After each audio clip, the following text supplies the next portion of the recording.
چکوال کو leak district جو tourism department سے میں نے قرار دلوایا ایک، اور 26 لیکس ہیں یہاں پہ، اور مستقبل میں یہ پنجاب میں ایک ٹورزم اور اسپیشلی ایڈونچر ٹورزم کی بہت بڑی ڈیسٹینیشن بن سکتی ہے۔ جب آپ امریکہ سے آئے تو سیاست میں آنے کا کوئی پلان تھا یا کہ کسی کے کہنے پہ آئے یا کوئی شوق تھا؟ نہیں، پالیٹکس تو میں پولیٹیکل فیملی میں پیدا ہوا تو بچپن سے ہی شوق تھا۔ یہ میں ضرور کہوں گا کہ عمران خان صاحب کی وجہ سے موٹیویشن ضرور ہوئی۔ تو کیا محسوس کرتے ہیں جب کام دیکھتے ہیں، باہر نکلتے ہیں تو کیا فیلنگ ہوتی ہے؟ جو یونیورسٹی آف چکوال ہے، اس سب سے بڑا کام میں سمجھتا ہوں وہی ہے، کیونکہ آپ نے اگر اپنی قوم کی تعمیر کرنی ہے تو اس میں سب سے بڑا رول ایجوکیشن پلے کرتی ہے۔ کیا محسوس کرتے ہیں پاکستان کی آئی ٹی اس وقت کہاں کھڑی ہے؟ پاکستان کی آئی ٹی بہت پیچھے، ہم اپنی ٹرین مس کر چکے ہیں۔ آئی ٹی انڈسٹری بیسیکلی گرو کرتی ہے اگر آپ کے پاس ہیومن ریسورس ہو، ایک بڑی تعداد میں ٹرینڈ ہیومن ریسورس۔ جو نئی جنریشن ہے اس کے لیے کیا پیغام ہے آپ کا؟ نئی جنریشن اور اسپیشلی اسٹوڈنٹس کے لیے پیغام یہ ہے، اسپیشلی ابھی آپ نے ریسنٹلی دیکھا کہ لوگ امتحان نہیں دینا چاہتے تھے، ہڑتالیں کر رہے تھے، ان کو یہ سمجھنے کی ضرورت ہے کہ مستقبل جو ہے اس میں تمام جاب مارکیٹ کو کنٹرول پرائیویٹ سیکٹر کرے گا۔ تو ڈگری جو ہے کاغذ کا ٹکڑا ہے جب تک آپ نے علم ایکچولی حاصل نہیں کیا۔ السلام علیکم ویورز، میں ہوں عابد چودھری اور آپ دیکھ رہے ہیں پروگرام آل افیئرز۔ آج ہم موجود ہیں minister higher education and I T Raja Yasir Humayun Sarfraz کے ساتھ، تو آئیے ان سے بات چیت کرتے ہیں۔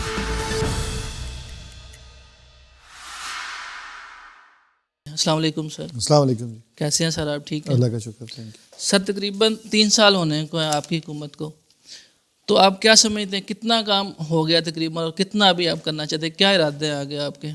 اگر آپ کوانٹیفائی کریں گے تو ظاہر ہے پھر تو مشکل ہو جائے گا ایگزیکٹلی کتنے پرسنٹ ہو گئے، کیونکہ پالیٹکس ہے، کوئی میتھمیٹکس تو ہے نہیں، لیکن جو بیس بنانا تھا، مختلف چیزوں کو صحیح ڈائریکشن میں لے کے جانا تھا، ڈائریکشن ہم نے چینج کر لی ہے، بہت سارے سافٹ انیشیٹوز لے چکے ہیں جو کہ اب آپ کو گراؤنڈ سے اوپر نظر آنے شروع ہو جائیں گے۔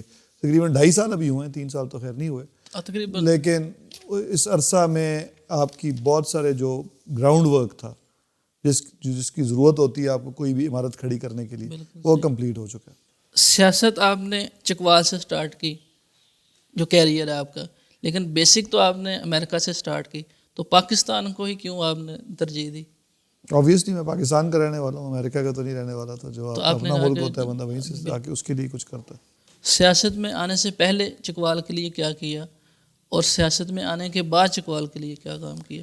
پالیٹکس میں آنے سے پہلے تو آپ انڈیویجول لیول پہ جو کچھ کرتے ہیں، بہت ساری چیزیں تو میں مناسب نہیں سمجھتا بتانا، کیونکہ میرا اور خدا کا معاملہ ہے، کوئی میں سوشل ورکر تو ہوں نہیں۔ بالکل، اگر میں اپنی پرسنل کیپیسٹی میں کوئی کام کیے ہیں تو میرا نہیں خیال کہ ان کا کوئی تعلق سیاست سے ہے۔ باقی آبویسلی میرے دادا بھی پالیٹکس میں تھے، بہت کچھ انہوں نے اپنے وقت پہ کیا، ان کا ریوارڈ ان کو اللہ دے گا، یا پھر اس وقت جو انہوں نے پالیٹکس کی ان کو مل چکا ہوگا۔ جہاں تک میرا تعلق ہے تو میں بنیادی طور پہ یہ چاہتا تھا کہ تعلیم کے حوالے سے میکسیمم کام کیا جائے، نہ صرف چکوال میں بلکہ پورے ملک میں، اور اللہ کے فضل سے منسٹری بھی مجھے وہی مل گئی، تو اسی میں کام کر رہا ہوں، اور بہت ملٹیپل چیزیں ہیں، میرا خیال ہے 2 لفظوں میں تو بتانا مشکل ہوگا، لیکن اگر آپ ڈیٹیلز پوچھنا چاہیں گے تو اس پہ بھی بات ہو جائے گی۔ کوالٹی آف ایجوکیشن کو کس طرح امپروو کرنا ہے، کوالٹی ہیومن ریسورس کیسے بڑھانا ہے، آپ نے کوالٹی کے ساتھ ایکسیس کیسے بڑھانا ہے، اور پھر سب سے امپورٹنٹ چیز کہ ریلیونس کیسے بڑھانی ہے، یعنی کہ جو آپ مضامین پڑھیں وہ پھر آپ کے کام بھی آئیں گریجویٹ کرنے کے بعد۔ تو ان تمام ایسپیکٹس پہ کام ہو رہا ہے اور مختلف زاویوں سے ہو رہا ہے۔ چکوال جیسے چھوٹے شہر کے لیے آپ نے ماشاءاللہ کافی کام کیا، تو کیا محسوس کرتے ہیں جب کام دیکھتے ہیں، باہر نکلتے ہیں تو کیا فیلنگ ہوتی ہے؟ دیکھیں، ابھی تو کام جو ہیں وہ بہت سارے تو پیپر پہ ہیں۔ جو یونیورسٹی آف چکوال ہے، اس سب سے بڑا کام میں سمجھتا ہوں وہی ہے، کیونکہ آپ نے اگر اپنی قوم کی تعمیر کرنی ہے تو اس میں سب سے بڑا رول ایجوکیشن پلے کرتی ہے۔ اسپیشلی چھوٹے شہر میں اگر آپ یونیورسٹی بنائیں تو اس کا امپیکٹ بہت بڑا ہوتا ہے۔ امریکہ کی جو ترقی کا راز، اس میں بہت بڑا جو رول ہے وہ وہاں کی یونیورسٹی ٹاؤنز نے پلے کیا۔ یونیورسٹی ٹاؤنز ایسے چھوٹے شہر ہوتے ہیں جہاں پہ بڑی یونیورسٹیاں بنائی جاتی ہیں، پھر اس شہر کا کلچر اس یونیورسٹی پہ ڈیپینڈنٹ ہو جاتا ہے۔ تو بنیادی طور پہ یونیورسٹی آف چکوال کا مین کانسیپٹ یہی ہے کہ چکوال کو ایونچولی ایک علم کا گڑھ اور مرکز بنایا جائے، اور اس میں یونیورسٹی ابھی تو چارٹر ہوا ہے، کچھ تھوڑا بہت کام شروع ہوا ہے اس کا۔ یونیورسٹی کوئی 1 سال میں یا 6 ماہ میں نہیں بنتی، یونیورسٹیاں تو جو پرانی یونیورسٹیز ہیں سینکڑوں سالوں میں وہ اسٹیبلش ہوئی ہیں، تو شروعات ہو چکی ہے انشاءاللہ۔ اس کا میں سمجھتا ہوں کہ لانگ ٹرم امپیکٹ بہت بڑا ہوگا۔ اس کے علاوہ چکوال کو لیک ڈسٹرکٹ جو ٹورزم ڈپارٹمنٹ سے میں نے قرار دلوایا ایک مارکیٹنگ ٹول ہے اور 26 لیکس ہیں یہاں پہ. اور مستقبل میں یہ پنجاب میں ایک ٹورزم اور اسپیشلی ایڈونچر ٹورزم کی بہت بڑی ڈیسٹینیشن بن سکتی ہے. اور اس کا کانسیپٹ آ گیا ہے ٹورزم ڈپارٹمنٹ کے پاس. ان ڈیو کورس اس پہ کام بھی ہوتا رہے گا. 3 ریزورٹس پہ کام ہو رہا ہے ڈوکٹالیاں, دورابی, لکھوال میں. اس کے علاوہ اسکول ایجوکیشن ڈپارٹمنٹ سے ایک اسکول بنوا رہا ہوں میں, اسکول آف ایکسلنس کے نام سے.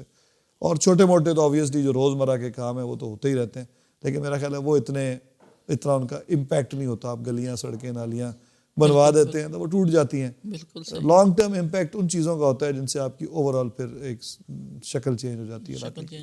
سر جب آپ امریکہ سے آئے تو سیاست کے میں آنے کا کوئی پلان تھا یا کہ کسی کے کہنے پہ آئے یا کہ شوق تھا؟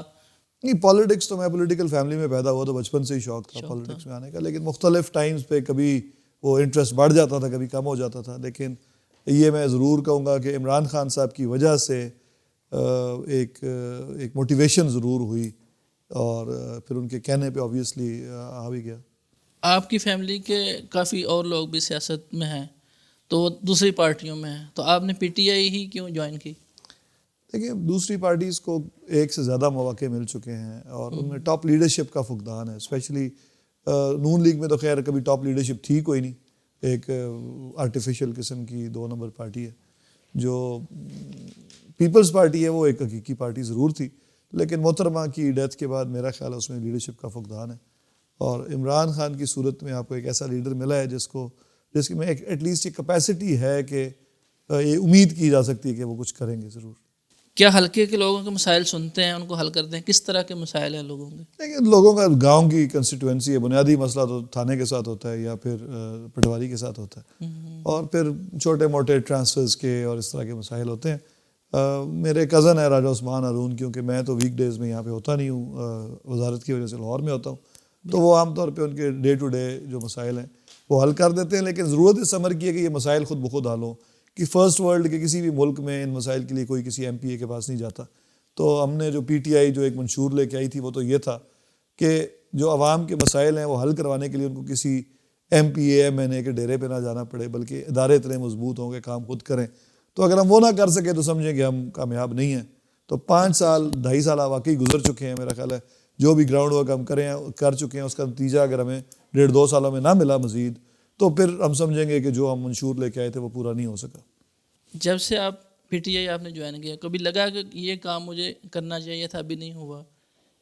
ایکچولی بہت سارے کام ہیں, لیکن کیونکہ میں اپنی منسٹری میں کام کر رہا ہوں, کچھ کام ہو چکے ہیں, کچھ ہو رہے ہیں, کچھ ان پروسیس ہیں, کچھ کی پیسے نہیں ہیں, نہیں ہو سکتے. جب پیسے ہوں گے تو ہوں گے. تو کیا محسوس کرتے ہیں پاکستان کی آئی ٹی اس وقت کہاں کھڑی ہے؟ پاکستان کی آئی ٹی بہت پیچھے ہے, ہم اپنی ٹرین مس کر چکے ہیں. آئی ٹی انڈسٹری بیسیکلی گرو کرتی ہے اگر آپ کے پاس ہیومن ریسورس ہو, ایک بڑی تعداد میں ٹرینڈ ہیومن ریسورس. اگر ہم 60s میں اور 70s میں اچھی یونیورسٹیاں بناتے جو ورلڈ کلاس گریجویٹس پیدا کرتی, تو 90s میں جو ایک انفارمیشن ریولوشن آئی تھی وہ ٹائم تھا ٹرین کیچ کرنے کا, وہ ہم نے مس کر دی ہے. جن لوگوں نے اس کی بیس پہ آگے جانا تھا وہ جا چکے ہیں. اب ایک کیچنگ اپ گیم ہے کہ کتنی جلدی ہم پکڑ سکیں ان کو یا کسی مقام پہ پہنچ سکیں. اس کے لیے ہمیں وار فوٹنگ پہ کچھ کرنا پڑے گا. آپ کا بہت بڑا رول جو ہے آئی ٹی انڈسٹری کی گروتھ میں وہ ایجوکیشن پلے کرتی ہے, کیونکہ آپ کے جو آئی ٹی انڈسٹری کی مین انپٹ ہے that is your trained human resource, کہ کتنے کوالیفائڈ لائق لوگ آپ کی یونیورسٹیز سے پڑھ کے نکل رہے ہیں, اور وہ انفارچونیٹلی ابھی تک بہت کم ہے. ہم جو میجرز لے رہے ہیں ہائر ایجوکیشن کو ٹھیک کرنے کے, اس کا امپیکٹ بھی آپ کو 3 سے 5 سالوں میں نظر آنا شروع ہوگا. اٹس ناٹ کوئی دیر از نو شارٹ کٹ, کوئی جادو کی چھڑی نہیں ہے کہ ایسے ہم نے سوئچ دبایا اور تبدیلی آ جائے گی. جو نئی جنریشن ہے اس کے لیے کیا پیغام ہے آپ کا؟ نئی جنریشن اور اسپیشلی اسٹوڈنٹس کے لیے پیغام یہ ہے, اسپیشلی ابھی آپ نے ریسنٹلی دیکھا کہ لوگ امتحان نہیں دینا چاہتے تھے, ہڑتالیں کر رہے تھے. ان کو یہ سمجھنے کی ضرورت ہے کہ مستقبل جو ہے اس میں تمام جاب مارکیٹ کو کنٹرول پرائیویٹ سیکٹر کرے گا, اور پرائیویٹ سیکٹر میں صرف وہ کامیاب ہو سکتا ہے جس کو کچھ آتا ہو, کوئی لائق ہو, کوئی سکلز اس کے پاس ہوں. تو ڈگری جو ہے کاغذ کا ٹکڑا ہے, جب تک آپ نے علم ایکچولی حاصل نہیں کیا, اور کوئی معنی نہیں ہے آپ چیٹنگ کر کے یا کسی فلوک سے ڈگری لے لیں, اس کا کوئی فائدہ نہیں ہے. جب تک آپ علم ایکچولی حاصل نہیں کریں گے تب تک وہ پے آف نہیں کرے گا.